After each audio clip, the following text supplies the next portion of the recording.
Muy buenas, Cata, ¿cómo estás? Hola, ¿cómo estás, Juani? ¿Todo bien, vos? Bien, todo bien. Todo muy bien. Bueno, ahí estábamos cerrando con Juli y bueno, ahora te damos la bienvenida a vos, Cata, desde lejos. ¿Dónde estás ahora? Ahora estoy en Roma, estoy viviendo en Roma. Ya son las 5, pero ya es de noche acá, en invierno. Así que con los chicos, que si se escucha algún grito, golpe o algo, sepan Está todo disculpar. bien, no hay ningún problema. Bueno, Cata, nada, te dejo que charles, nos cuentes, que ahí tenés prearmado una presentación hermosa que nos compartiste antes, así que la verdad que yo lo vi súper bien. Eh, Ah, buenísimo. más que presentarte yo creo que está buenísimo bueno, te presentes vos y cuentes un poco el recorrido que hiciste. Cata estuvo en INVAP durante 20 años casi o más, no sé, pero más o menos 20 años, Un una montón. eternidad. Exacto, y estuviste trabajando un montón en proyectos que tienen que ver bueno, con equipos que desarrollan software, con desarrollo de software aplicado a satélites, estuviste con SOCOM, con, bueno, Sabia Mar ahora, con el SAC, así que bueno, estás ahí con un montón de cosas y bueno, y ahora estás ahí haciendo experiencia afuera. Sí, Y bueno, nada, quería dejarte que compartas un poco tu experiencia y bueno, nos cuentes vos. bien, buenísimo. Les comparto un poquito para ordenar la charla. Muy bien. Eh, Les armé una presentación. Ujú. ¿La ven bien ahí? Ahí la van a subir. Nada, un segundito. Sí, sí.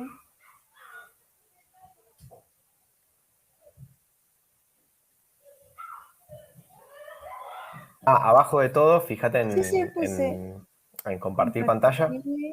Sí, dentro de la plataforma. sí, sí, puse compartir en la pantalla. Y ahí dice compartir.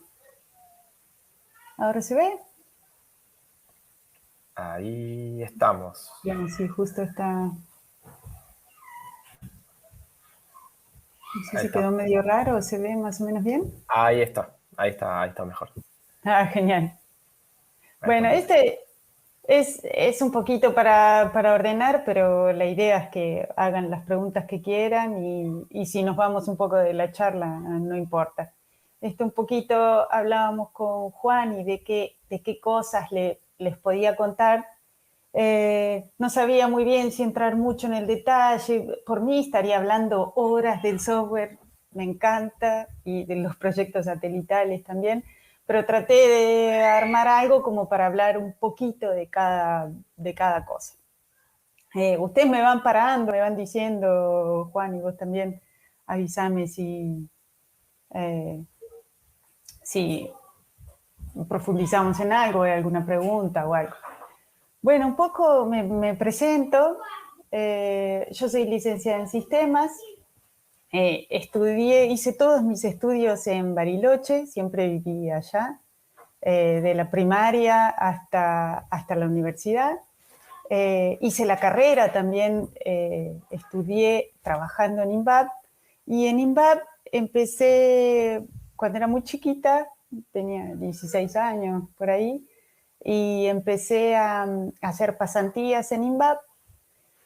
Y bueno, y después de las pasantías empecé la universidad, seguí con pasantías hasta que quedé efectiva, digamos, y empecé a trabajar primero en lo que es desarrollo de base de datos, sistemas de información que eran de la empresa, y después un poco salté lo que sería al software satelital.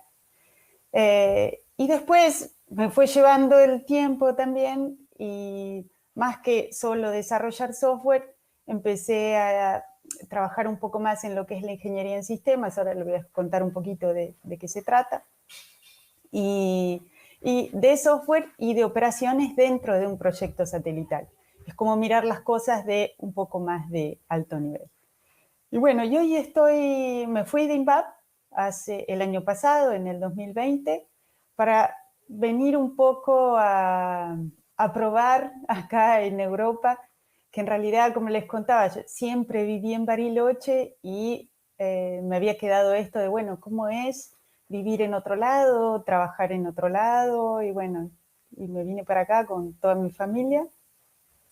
Y la última parte de INVAP, trabajé mucho en lo que es operaciones del satélite y me vine para acá en un trabajo de justamente que estoy dentro de un proyecto que se dedica a armar el ground segment, que ahora les voy a contar bien qué parte es, de la construcción de toda una misión satelital, y lo que es ingeniería de las operaciones del satélite, que también tiene mucho que ver con el software. Así que esa es un poco mi historia resumida, fuera de un montón de anécdotas, pero no quería hablar tanto de esto, sino más de la parte que por ahí les interesa a todos, ¿no? Bueno, un poquito, para los que no conocen, INVAP, que estuve tantos años en esa empresa, hay un poquito de mi corazón en la empresa INVAP. Es una empresa que yo pongo esto, les explico, porque en general uno trata de adivinar las siglas cuando no conoce qué es y bueno, un poquito lo que significa la sigla es investigación aplicada y es una empresa del Estado, o sea, es una empresa privada con capital del Estado. Y la empresa ENVAP se desarrolla en distintas áreas. Una es el área nuclear, el área espacial, el área de defensa y el área de sistemas médicos. Es una empresa grande, tiene más de 1000 empleados, 45 años ya de trayectoria y la sede principal está en Bariloche. Ahí que yo cuando estudiaba en la secundaria, yo decía, yo quiero trabajar acá, a mí me gusta acá, quiero ir ahí, quiero hacer esto, quiero hacer el otro.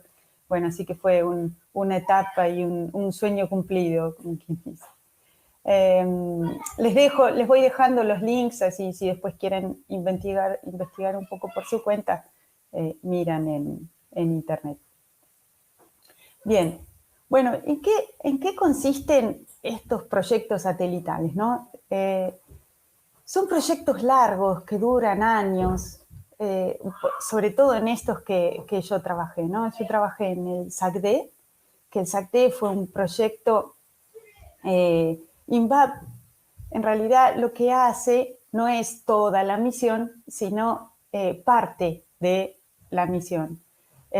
Lo que hizo INVAP en el proyecto, en el SACD, en el SAUCOM, bueno, después estaba el SACA, el SACB, siempre se desarrolló junto con la CONAE, que es la Agencia Espacial Argentina. Entonces, la CONAE se ocupa de la misión, de todo el proyecto, de todas las partes del proyecto. INVAP lo que hace es el satélite, que aunque uno dice, bueno, es todo, no, es una parte de una cosa gigantesca. Y bueno, y estos proyectos son largos hasta que se definen, se dice qué es lo que tienen que hacer, cuál es el objetivo de la misión, se le dan los requisitos al satélite. Bueno, y al final, en los casos estos donde yo trabajé, era la CONAE que contrataba a INVAP hacer el satélite. Y cuando uno está en esta misión, tiene distintas partes, ¿no? La misión, una, como decíamos recién, es el satélite. La otra es el segmento terreno o el ground segment, que esto también la CONAE tiene esta parte en Córdoba, en Falda del Carmen. Acá les puse una fotito. Es donde están las antenas. Hay una estación terrena que, bueno, donde ahí se opera el satélite. Desde ahí se opera el SAUCOM, los dos SAUCOM, por ejemplo, que están hoy en órbita. Después está el segmento de usuario, que también en este caso lo gestiona la CONAE, que es para qué sirve el satélite, cuál es el producto del satélite, quién lo pide, cómo se distribuye. En el caso del SAUCOM, del SACD, del SAUCOM eran las imágenes SAR que se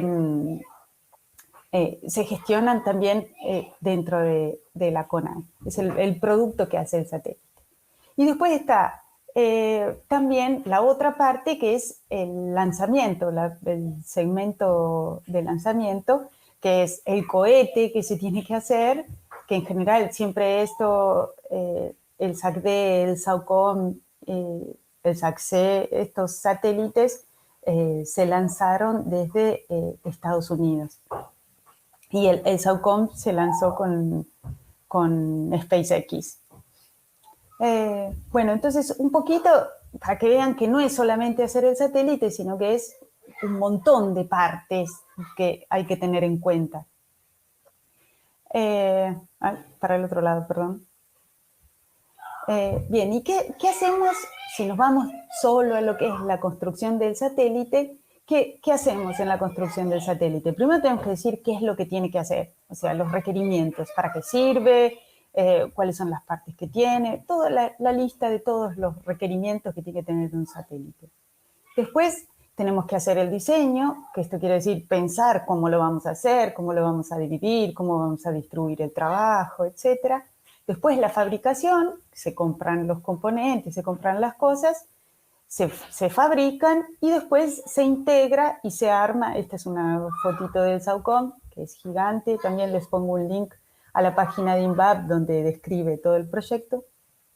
Se integra, se prueba, se verifica que ande bien en tierra, también se prueban los enlaces con el resto de los segmentos, con el ground segment, con el segmento de lanzamiento, todo eso, y al final se acepta y dice, bueno, ya está, estamos listos para lanzar todas las partes, y se lanza el satélite y comienza lo que es la operación del satélite. Estoy resumiendo mucho todo esto como para que entre en, en un ratito todo lo que les quiero contar.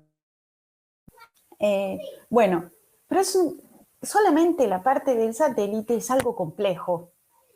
Tiene muchas partes y no se puede hacer de una. Entonces lo que se hace es dividirlo en distintas partes de acuerdo a diferentes especialidades. Por un lado está lo que es la estructura. O sea, toda la funcionalidad del satélite tiene que estar contenida en alguna estructura que hay que pensar cuál es el mejor material que se puede usar, cómo se va a dividir por el peso, cuánto peso puede soportar, porque va a tener que estar adentro del cohete, cuál va a ser el tamaño, cuál es el máximo y el mínimo. Todas estas cosas se piensan en un grupo de trabajo. Otro grupo de trabajo se va a concentrar en hacer todo lo que es el control de órbita para cuando se lance el satélite, mantenerlo siempre en la órbita que le toque estar, en la posición que tiene que estar. Después otro subsistema se llaman, porque se piensa todo esto como un solo sistema y se divide en partes que se llaman subsistemas, es la parte de la energía, el power del satélite.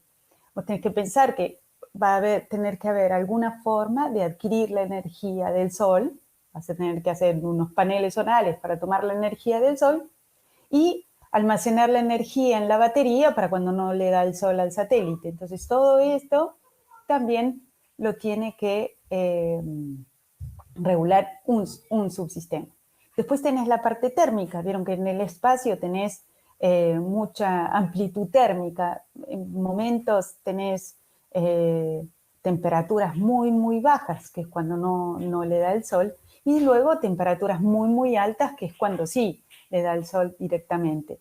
Y además, internamente, cada uno de estos sistemas electrónicos generan también calor y hay que distribuir el calor en toda esta estructura para que mantenga siempre una temperatura constante y no se dañen las cosas. Y después está la parte de comunicación.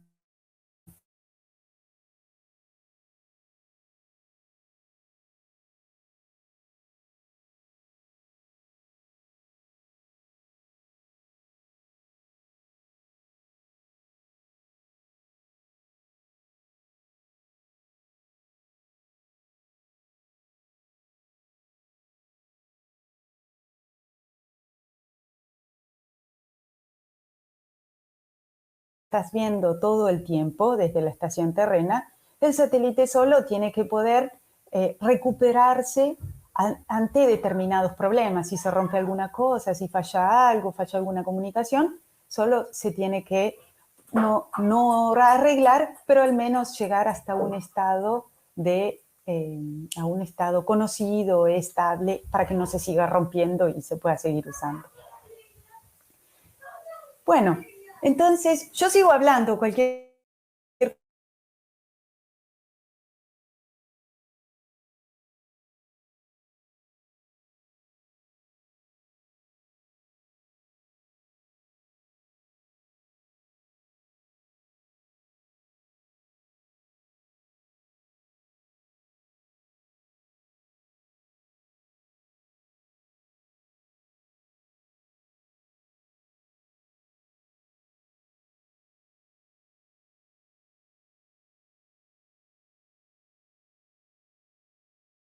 cuando doy charlas en español, trato de hablar todo en español. Algunas traducciones no las hago porque quedan como feas, como en España, que traducen computadora a ordenador, y a mí me hace como, bueno, trato de traducir lo más posible, pero en la jerga siempre es el onboard software. Acá les dejo también el link a esta página. Mírenla porque es interesante, que muestra, hay muchas fotos del SOCOM, muestra los productos, el objetivo, todo esto que les conté recién de este solo satélite. Bueno, entonces hay un software adentro, que en general es todo lo que es los algoritmos de control térmico, el control de actitud, la comunicación con tierra, la comunicación entre los distintos subsistemas a bordo. Todo esto necesita de un software que lo gestione, o uno o muchos software que se comuniquen entre sí. Y después hay software de soporte, porque para construir el satélite hay que irlo probando. Están divididos en partecitas y cada una de estos subsistemas, de estas partes, tiene que ir siendo verificada para después integrar y probar todo. Bueno, entonces, estos software de soporte y también los equipos en general que se llaman Electrical Ground Support Equipment, que son sistemas en tierra para ayudar al desarrollo de todo el satélite. Otros para test, otros que simulan también, que se usan para tierra, que después también se usan para la operación del satélite, muchas bases de datos que se desarrollan para gestionar toda la información que vas a usar. Y después, en la parte de testing, tanto de software como de testing del satélite, se usan muchos scripts, se escriben muchos programas, mucho software para poder verificar automáticamente estas funcionalidades que queremos ir probando. Bien, ¿cómo desarrollamos estos software? Vimos que hay distintos, uno va dentro de la computadora del satélite, otros van en distintos dispositivos, distintos racks, donde adentro también tienen software y los usamos para verificarlo. Pero ¿cómo hacemos estas cosas? Porque como les decía, los proyectos son largos, son complejos, tienen que ser exactos, o sea, no tenemos mucho lugar a error, porque una vez que el satélite está volando, si bien el software es lo único que vamos a poder cambiar, porque le vamos a poder mandar al satélite un upgrade del software, hay que hacerlo con mucho cuidado, y si falla de tal manera que ya no permite almacenar la energía, llega un momento que se le acaba la energía y se rompió. Entonces, hay muchas cosas que hay que hacerlas con mucho cuidado y verificarlas bien, más que nada. Entonces uno se tiene que asegurar no solamente al final que anda, sino en todas las etapas del desarrollo de estos software, ir garantizando que lo que uno está haciendo lo está haciendo bien y los resultados están llegando a donde necesitamos. Entonces, los estudiantes de software, de ingeniería en sistemas, ya quizás conocen, así como teníamos las etapas que les contaba para construir un satélite, también tenemos las etapas para construir un software, que no solo se usa en este tipo de software, sino para todos los software existe, ¿no? Que es lo que se llama el ciclo de vida. El ciclo de vida del software se divide en determinadas etapas donde uno va haciendo una cosa diversa hasta llegar al final, el producto final. Estas etapas son, primero, la planificación, cuando uno dice, bueno, voy a hacer este software, voy a tardar tanto tiempo, me va a costar tanto dinero, tengo que entender bien cuál es el problema, qué es lo que tengo que realizar, y también tengo que escribir los requerimientos para después poder verificar que lo que yo estoy haciendo, digo, bueno, yo lo escribo de una manera que digo, voy a hacer esto, voy a hacer esto, voy a hacer esto, para al final decir, esto lo hice bien, esto lo hice, como para decir, bueno, al final llegamos a tener este software, ¿no? Entonces, una vez que pensé en esta lista de requerimientos, analicé todo el problema, me hice el plan, empiezo a diseñar, empiezo a pensar cómo tiene que ser. Y acá hacemos los diagramas, pensamos usando determinadas modelados de software y después vamos a codificar. Codificamos, escribimos el programa, hacemos las pruebas y al final decimos, bueno, listo, hacemos unas pruebas finales y se acepta el producto. Esto no es así tan escalonado como parece, no es primero hago esto, después hago esto, después hago esto. La realidad es que uno en general empieza con hacer hasta el final, hacer el plan hasta el final y después las cosas van a ir evolucionando, los requerimientos a veces cambian o casi siempre cambian algunas cosas, tengo que rediseñar, tengo que volver a codificar, tengo que cambiar las pruebas, empezar otra vez. Y para esto hay distintas metodologías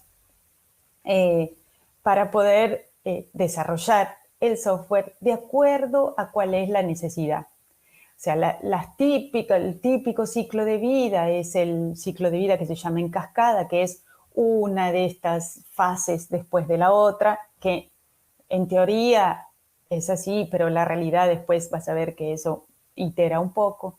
Después está el ciclo de vida en espiral. No voy a entrar en detalle, solo les menciono, después miren un poco también, que esto es como que vuelvo a empezar cada vez y reviso cada vez cada una de las cosas. Y lo que hoy, hace unos cuantos años, está en furor son lo que se llaman las metodologías ágiles que te permiten desarrollar el software de esta manera, con estas etapas, pero repitiendo el ciclo y revisando el ciclo cada vez. La metodología ágil también se usa en el desarrollo de software satelital.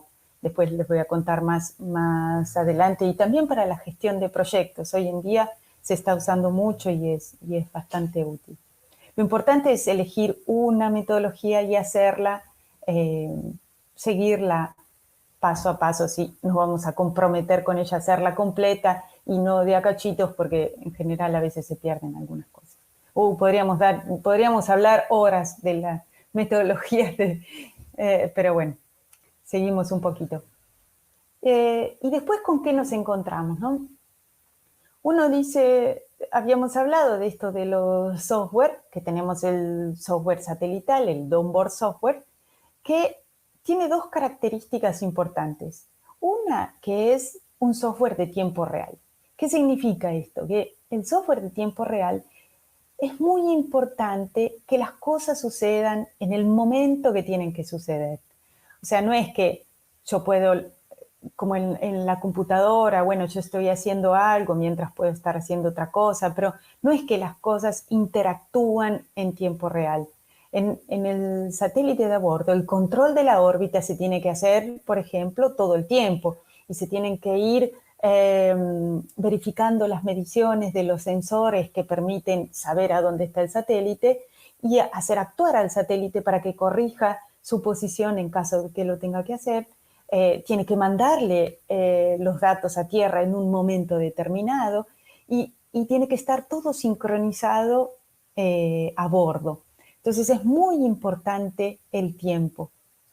La otra característica que tienen estos software es que son embedded software, son software embebidos. ¿Qué quiere decir? Que no es que vos tenés como la computadora y todos los recursos y el teclado y el mouse y el monitor, no. El programa está dentro de un procesador y solo ahí se ejecuta y tiene que hacer todas las cosas solo. No es que va a tener un operador que está diciéndole a cada rato cada una de las instrucciones que tiene que hacer. Está todo metido en un binario y ese binario se mete en el procesador y tiene que andar solo.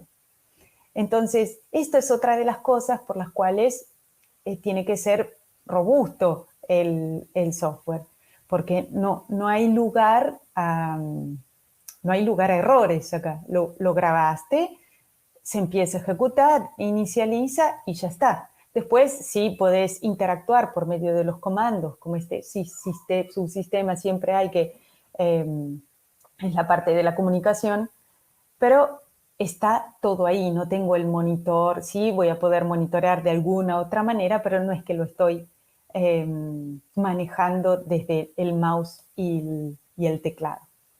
El resto de los software que se hacen también para los satélites tienen, hay de todo. O sea, todos estos que hablábamos de los software de soporte para el testing son desde simuladores a también software embedded que están dentro de una computadora que tienen que hacer un proceso determinado para estimular al software que va a estar adentro del satélite.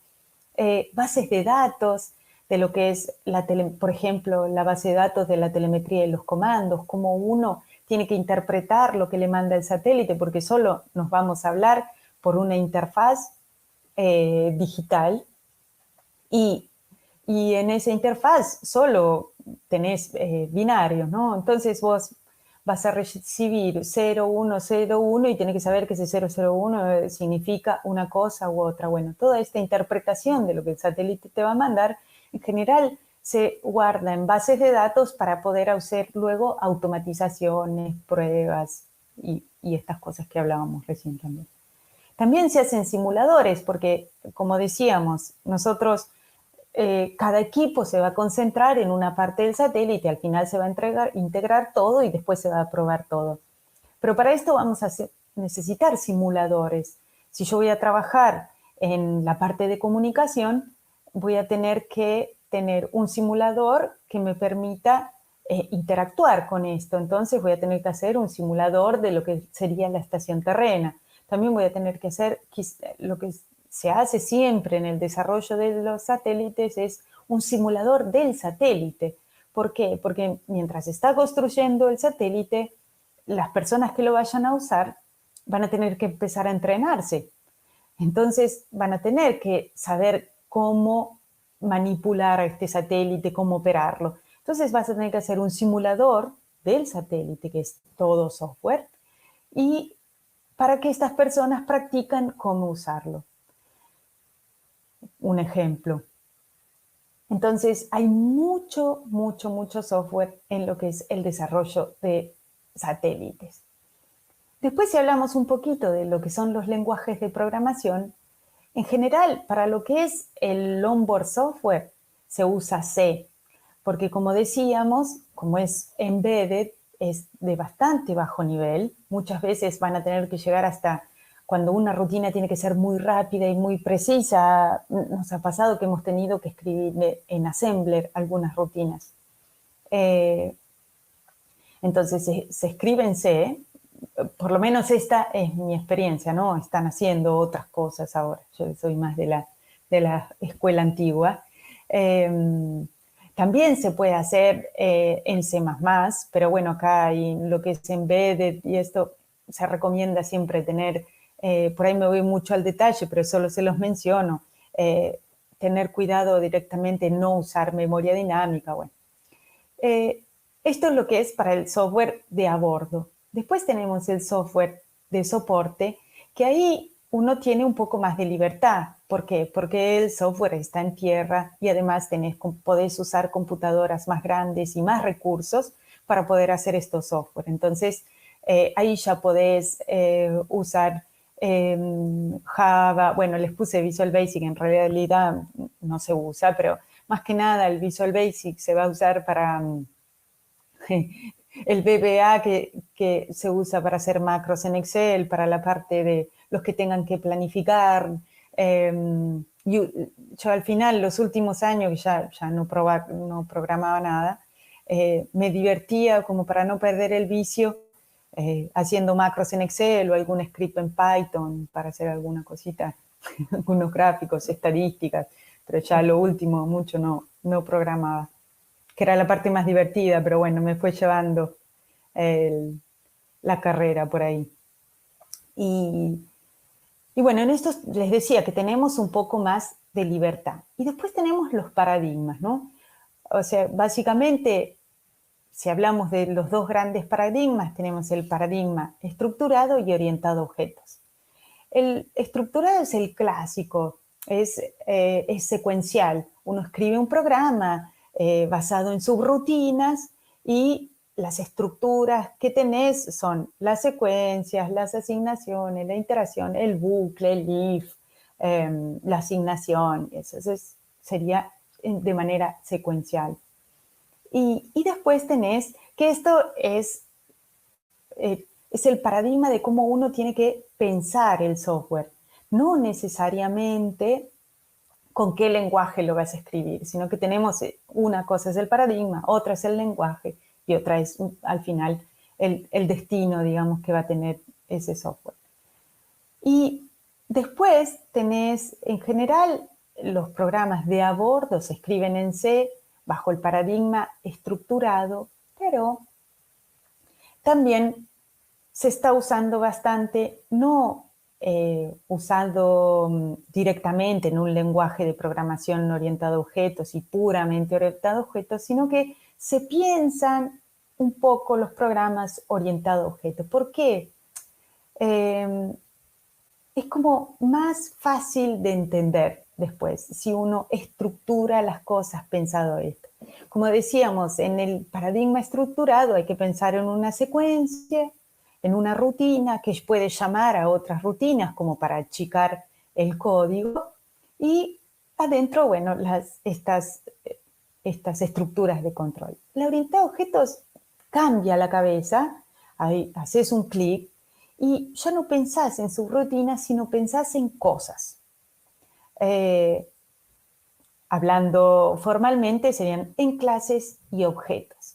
Entonces se piensan estos objetos como una cosa, un objeto que tiene que hacer algo, hace determinadas cosas, que serían los métodos, y tiene un conjunto de atributos que serían las propiedades. Y estos objetos pueden ser hijos o padres de otros objetos, donde ese objeto se va especializando cada vez más.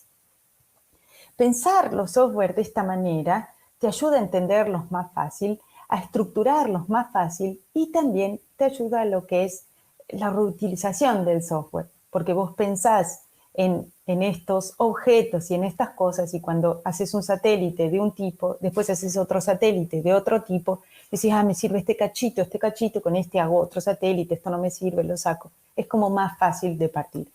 La manera de pensarlo orientado a objetos, pero usando un paradigma estructurado, también se puede hacer, se arma como un mix, que es esto lo último que se está haciendo, ¿no? Bien, supongo que deben tener muchas preguntas, pero sigo adelante, cualquier cosa, Juani me avisa. Bien, entonces ya veíamos que es bastante complejo, estamos hablando de un proyecto de años, y nos tenemos que organizar, porque en general hablábamos de que hay que probarlo bien y hay que asegurarse de lo que tiene que hacer, lo hace, y que lo que no tiene que hacer, no lo hace. Entonces, hay dos cosas muy importantes en lo que es el desarrollo de software satelital, que es el testing y la calidad del software. Muchas veces uno dice, el testing, no, bueno, sí, el mismo desarrollador es el que lo prueba. Y en realidad, en estos sistemas tan complejos, el testing termina siendo un proyecto paralelo a lo que sería el desarrollo como codificación del software. ¿Por qué es tan importante? Justamente por esto, porque uno está codificando y lo debuguea, hace el debugging del programa. Pero después, cuando eso lo grabás en el chip y lo tenés que probar, juntarlo con el resto de las interfaces y verificar que todo ande bien, en general, en estos proyectos grandes, es otro grupo de trabajo que se ocupa de estudiar los requerimientos, estudiar cómo es la interfaz del software hacia afuera y probarlo, estimularlo de modo que los resultados sean los esperados. Aquí les recomiendo un libro que es un libro muy simple que se llama El arte de probar el software. Está en español y en inglés también, para los que les guste leerlo en inglés, que sería original. Es muy simple, no es nada técnico, pero te da estas cosas de por qué es necesario probar el software y qué tipo de errores uno comete cuando no asume una metodología de testing y dice, bueno, yo lo voy a probar así, lo pienso de esta manera, de cómo lo voy a probar. No solo cómo lo voy a hacer, sino también cómo lo voy a probar. Yo me acuerdo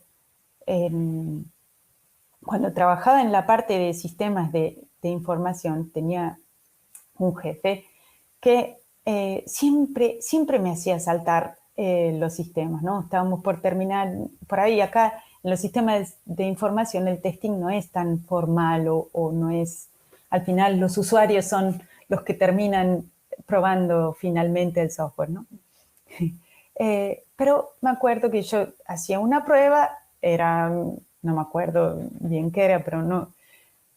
Y entonces un usuario tenía que ingresar un número y yo ponía el número, era básico, ¿no? Siempre lo probaba igual, ponía los números, hacía la función que tenía que hacer, da el resultado, un algoritmo, listo, chao. Y me acuerdo que fue la primera vez que ahí caí, ¿por qué? Viene mi jefe y dice, bueno, ¿y probaste lo que no tiene que hacer? ¿Cómo lo que no tiene que hacer? Y que lo primero que hizo, en vez de poner un número, puso ASUB, el teclado así. Claro, se rompió todo. Entonces, justamente uno tiene que ser propenso a estas fallas y así como este ejemplo que les decía de un usuario que sin querer puso ASUB, en el caso del software puede pasar lo mismo en el software embebido y en los software de simuladores. Por error puede recibir algún comando, alguna cosa que no la tiene que procesar. Tengo que controlar que no esté.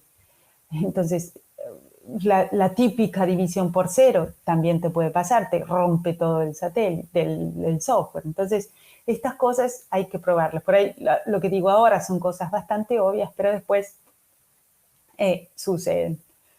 Entonces, lo del testing me permite hacer una verificación de lo que es el funcionamiento del software que estoy haciendo.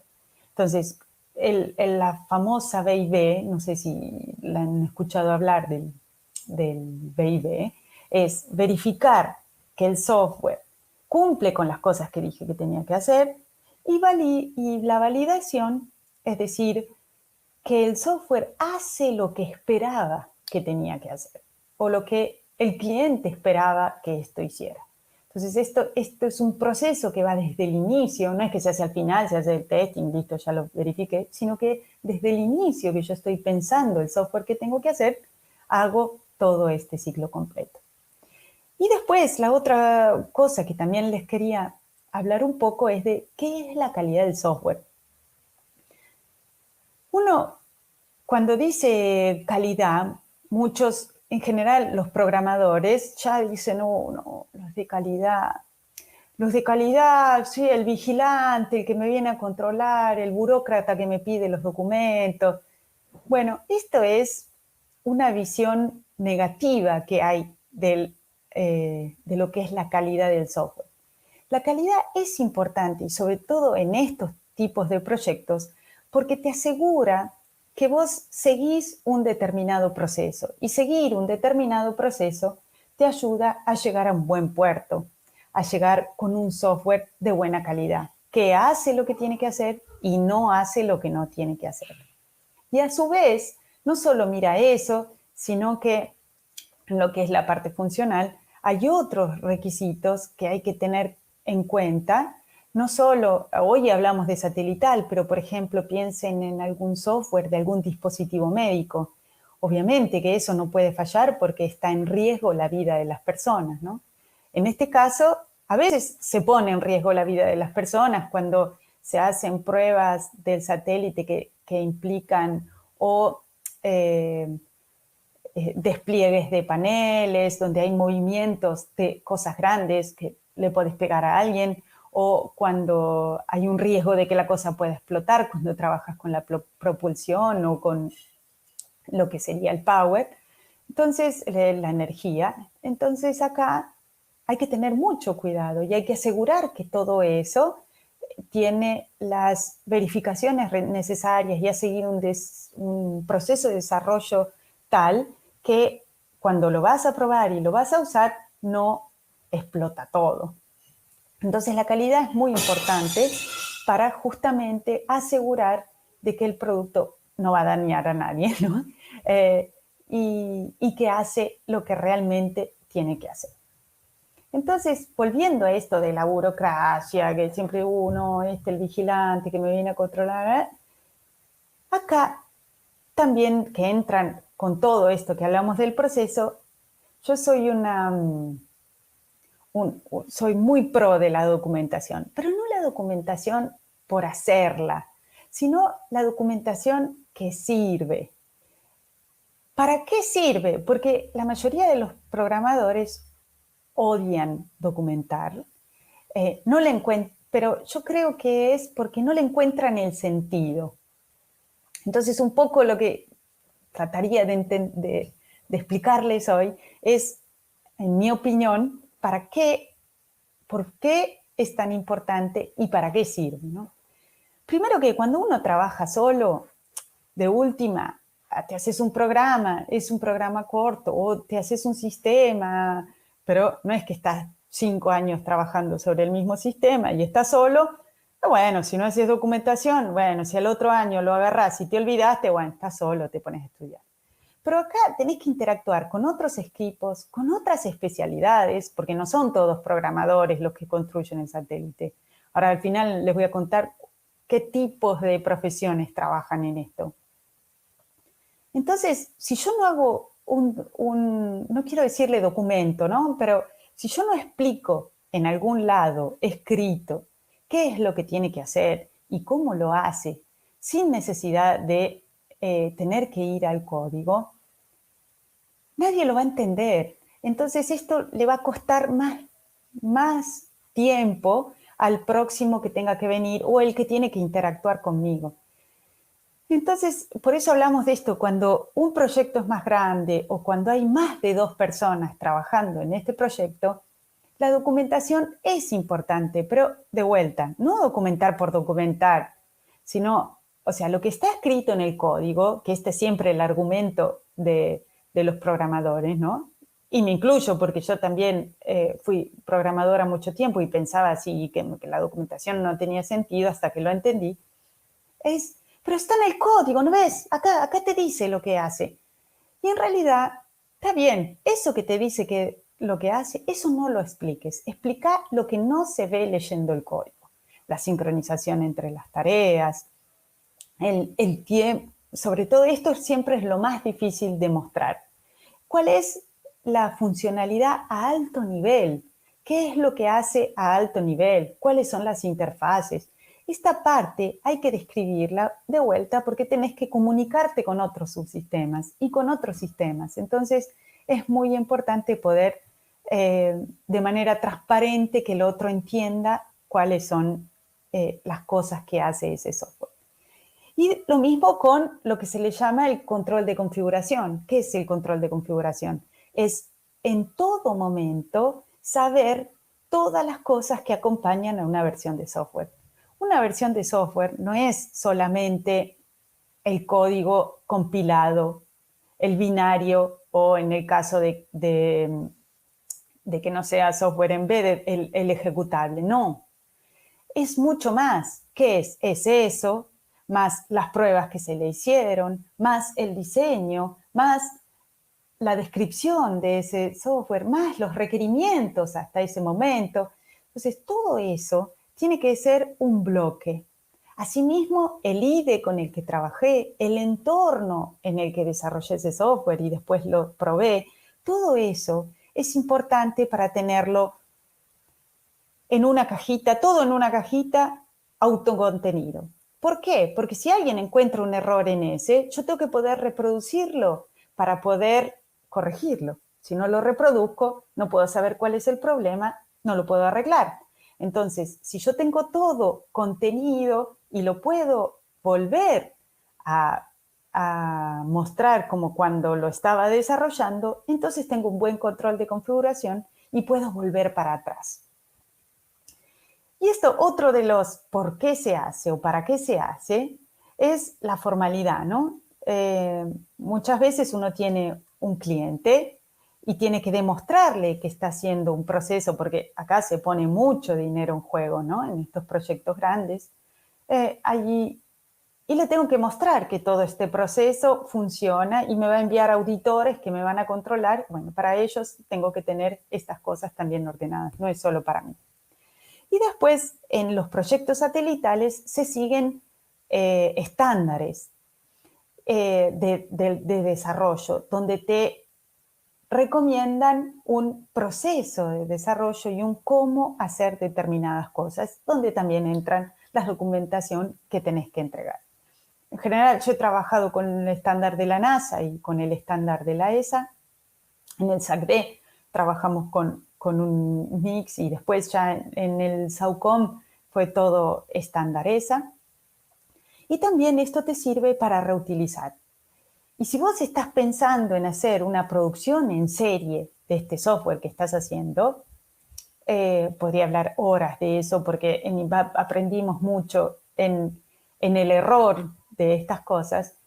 Vos tenés que pensar el software de una manera y tenés que documentarlo de una manera que todo ese bloque lo puedas usar para distintos proyectos. Así que es muy importante la documentación. De vuelta, no entrar en una burocracia, sino poder describir lo que hiciste, tanto el proceso como el producto, para que otro lo pueda auditar, para que tus interfaces la puedan entender y se puedan comunicar entre sí. Bien, voy a tratar de ir cerrando, pero no paro de hablar, sino, bueno, entonces, todo esto que hablábamos de hacer satélites y hacer software para satélites, no solo son programadores, ingenieros, doctores en física, no. Dentro de estos proyectos, un montón de disciplinas entran en juego. Por eso acá yo les pongo desde el que está en la seguridad del edificio, el médico de la empresa o de lo que sea, que los controla, los ayuda, lo que sea, los operarios, el que hace el software, hasta, le va a parecer gracioso, pero hasta un fotógrafo puede terminar trabajando en estos proyectos también. Las personas de la limpieza, un contador va a trabajar en esto también, un licenciado en administración, una química, o sea, muchas disciplinas entran en juego en estos proyectos que son tan grandes y tan importantes. Entonces, un poquito la conclusión que les quiero dejar es que para mí cualquiera puede hacer satélites. Quizás, bueno, se acuerdan de la perra laica, digamos, ¿no? Es que por suerte esta es una de las que volvió, pero cuando uno está en estos proyectos, cada partecita es importante. No solo el que al final le mete las manos al satélite. Y si ustedes piensan en el software, casi nunca tocas el satélite. Es todo virtual. Entonces, un poquito esto que les quería transmitir es esto, que si están pensando, si quieren hacer esto, yo quiero hacer satélites, no tenés que ser sí o sí ingeniero, digamos. Podés estudiar lo que sientas. Arma tu CV, terminás antes de la carrera, después armalo orientado a lo que querés hacer y mandalo a donde quieras ir a trabajar. Y pensá cómo te ves ahí dentro de 10 años. A veces es una pregunta muy difícil de hacerse uno mismo, pero quizás ayuda a decir, bueno, me imagino yo haciendo esto.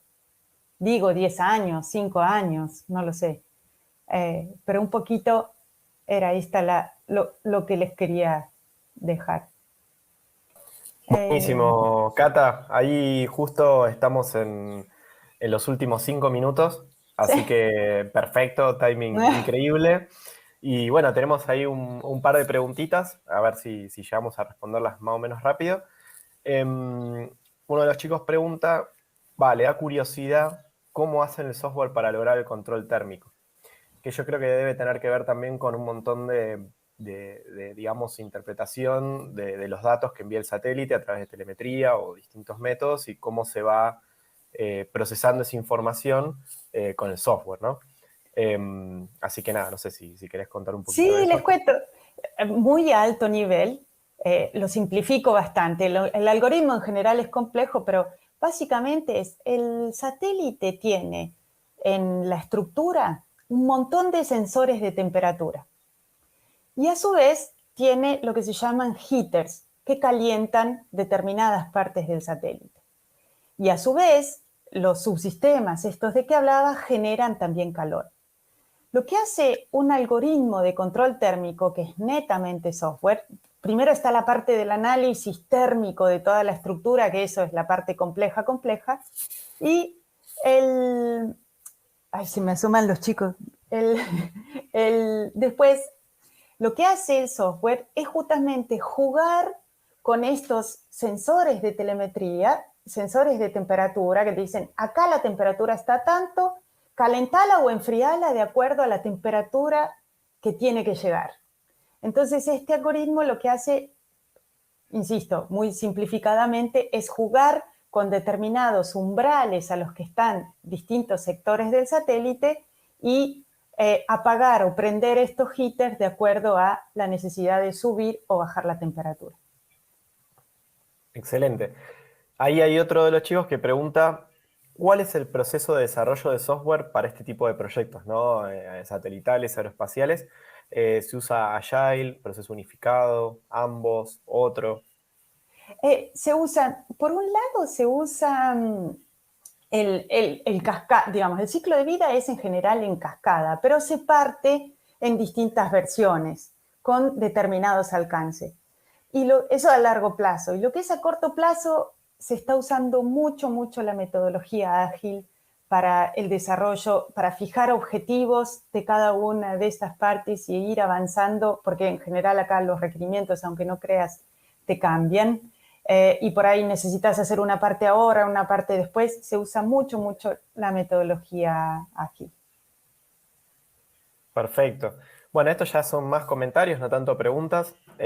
Mauro ahí comenta que, bueno, sí, que está totalmente de acuerdo con las recomendaciones de dar sentido a la documentación y documentar lo que no se lee en el código, ¿sí? Él dice que se incluye en ese grupo de programadores renegados de documentar.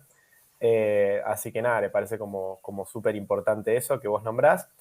Y otro de los chicos más abajo también comenta y dice que sí, que igual él piensa que para la documentación, que se refiere a la funcionalidad, deberían estar todos capacitados para escribirlo, no solo los desarrolladores, porque muchas veces, bueno, son trabajos en equipos, hay distinta gente que está interviniendo en Exacto. distintas cosas y bueno, está bueno que todas las partes logren hacer ese proceso. Así que bueno, no sé si querías comentar algo más. Cierran acá también con el lindo consejo que sirve para todo, lo que vos decís de, bueno, verse pensar dónde va a estar uno dentro de 10 años, armarlo del CV, animarse y demás. Así que bueno, está genial ahí como para cerrar. Y bueno, si querés decir algo más, cerramos. Estamos ahí ya finalizando. eso, solo que se animen y si les gusta programar, pero no tienen experiencia, igual manden un currículum a INVAP porque están buscando gente también. Así que manden, anímense a cambiar y eso, es lo divertido. Genial. Bueno, te agradezco un montonazo que, bueno, te hayas sumado esta vuelta y, bueno, la verdad súper contento de que nos hayas compartido la experiencia acá en Patagon Space, en EcoParty. Un montón de chicos y chicas que están en tecnología, en programación, en software, en distintas cosas y, bueno, esto que tenemos este pequeño grupito de aeroespacial. Nada, te agradezco un montón haber estado acá con nosotros. Buenísimo, espero que les haya servido, encantada y bueno, Y hasta mucha la suerte. próxima. Hasta la próxima, sí, me encanta lo que están haciendo, es muy bueno, muy bueno.